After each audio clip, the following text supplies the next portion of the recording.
आपको क्या लगता है, क्या सूरज को कभी यह सच्चाई पता चल पाएगा कि उसके पिता का बीमार होना सिर्फ एक नाटक था? ईशा जी, जिन्होंने माता जैसी गंभीर बीमारी झेली, कई दिन अकेले कमरे में दर्द, बुखार और कमजोरी के बीच बिताए। दाई माँ की सख्त हिदायत थी, कोई भी पास नहीं। एपिसोड में सूरज की गुंडों से जोरदार लड़ाई भी देखने को मिलेगी, जहां गुंडे उस पर हमला कर सकते हैं। यानी ड्रामा, एक्शन और इमोशन सब कुछ भरपूर मिलेगा इसमें। दोस्तों, पति ब्रह्मचारी के आने वाले एपिसोड इमोशन, सस्पेंस और नए ट्विस्ट से भरे होंगे। अब देखना दिलचस्प। आईएएस बनने के सपने पर ध्यान दे सके।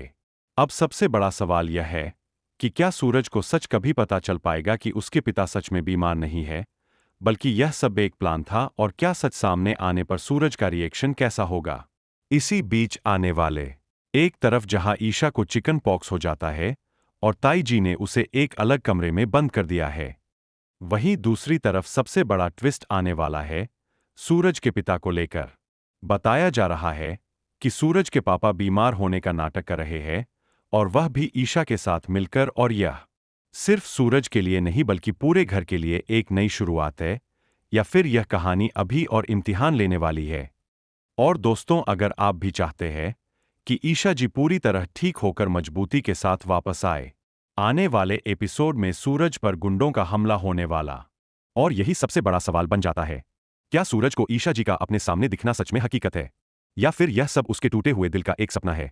आने वाले एपिसोड में साफ होगा कि ईशा जी की वापसी नहीं उसकी ताकत बनती है, अपने हाथों से उसके जख्मों को सहलाती है और उसे सुरक्षित घर वापस ले आती है। घर में हर कोई हैरान है। कुछ लोग सोच रहे हैं, क्या यह सच है? क्या ईशा जी वाकई वापस आ चुकी है? अब वह भी ईशा जी के साथ खड़ा हो जाता है। दोनों मिलकर गुंडों को खदेड़ देते हैं। लेकिन इस लड़ाई में सूरज बुरी तरह जख्मी हो जाता है। खून, दर्द और थकान। ईशा जी दौड़कर सूरज को संभालती है। आज वह सिर्फ पत्नी। उन्हें लगता है कि सूरज कमजोर पड़ गया है, जोरू का गुलाम है, कहकर वे सूरज पर हमला कर देते हैं। अब कहानी एक नया मोड़ लेती है। ईशा जी आगे बढ़ती है, कमजोर शरीर लेकिन मजबूत हौसला। वह गुंडों की धुलाई शुरू कर देती है। सूरज यह देख दंग रह जाता है। वह पल मानो वक्त वहीं रुक गया हो। ईशा जी को अपने सामने देखकर सूरज की आंखों में खुशी, सुकून और हैरानी सब एक साथ छलक पड़ते हैं। उसके हाथ रुक जाते हैं। वो गुंडों पर वार नहीं करता, लेकिन गुंडे इस सीन को गलत समझ बैठते हैं। आंखों में आग और हर वार में दर्द छुपा हुआ। ईशा जी एकदम सन्न रह जाती है।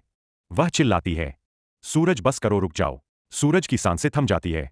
वह पीछे मुड़कर देखता है और सामने ईशा जी को खड़ा पाता है कि अगर सूरज किसी गलत रास्ते पर है तो उसे रोकना उनका फर्ज है, और तभी वह मंजर सामने आता है। ईशा जी देखती है, सूरज गुंडों से लड़ रहा है, हाथों में गुस्सा।